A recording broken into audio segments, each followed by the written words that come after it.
Alright, in this video I want to talk about 3 mental health tips to go from this to this. So this is you before watching the video.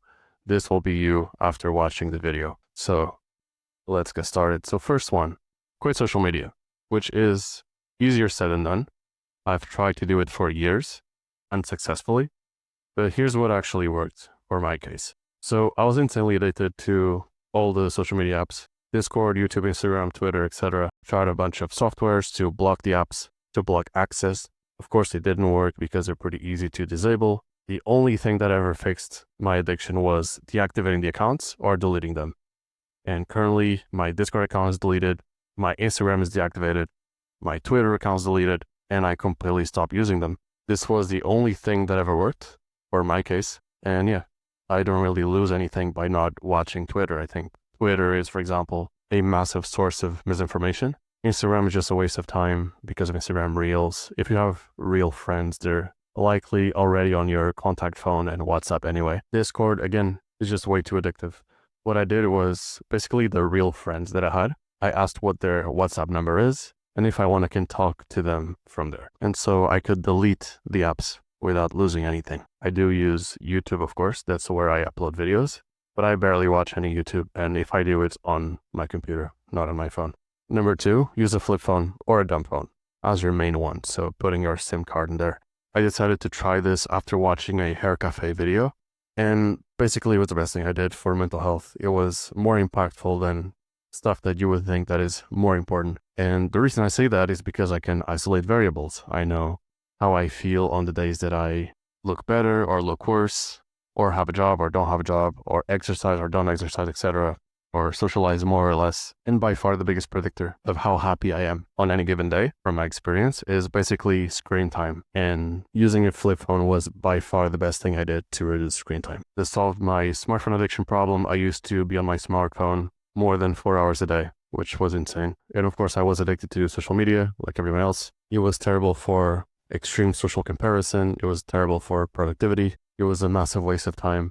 I do still have a secondary phone, which is a smartphone, without any SIM card that I have to use, for example, for QR codes, like leaving the gym, entering the gym, Amazon refunds, discounts at the supermarket, etc. And I use it to track workouts and to listen to music at the gym if I want to. But that phone is in the gym bag all day and turned off, so I don't use it, basically. I just use it at the gym, or if I really need to. So I completely fixed my phone addiction problem, which is probably the most important thing I did for mental health, in my opinion. Number 3, getting into a relationship. So as men, we have a really strong tendency to desire variety. We don't really want to stick to one woman. We want to slay as many women as possible, regardless of your looks level.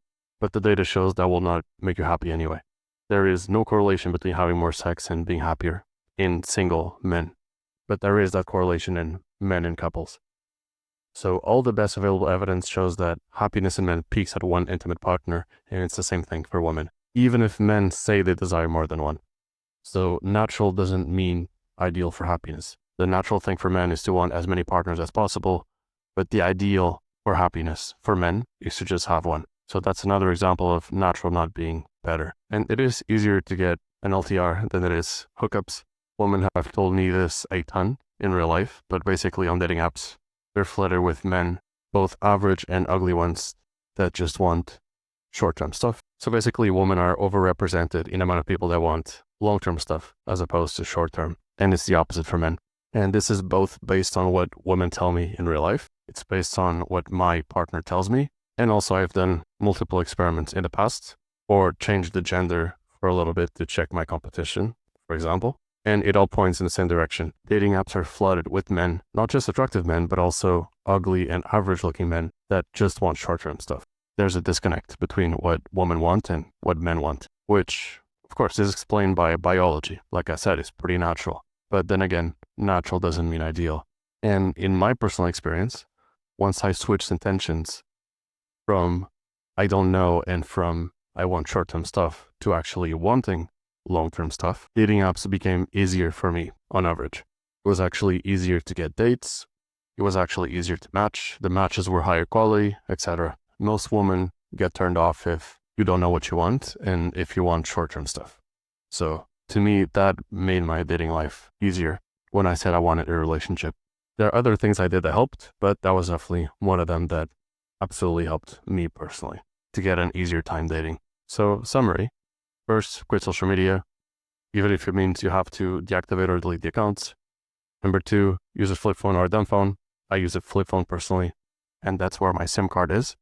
And that fixed my phone addiction. And number 3, aim to get an LTR instead of short-term stuff, even though it's against your instincts because you're going to be happier anyway. So yeah, that's pretty much it. And also, if you want to join the Skool community where I talk about what I do and recommend when it comes to hair, skin, physique, health, supplements, etc., then you can click the link in the pinned comment. And yeah, I share everything I do, all the product recommendations, all the brands that I like, etc. So if you're curious, click the link in the pinned comment and join the Skool community. And yeah, that being said, thanks for watching.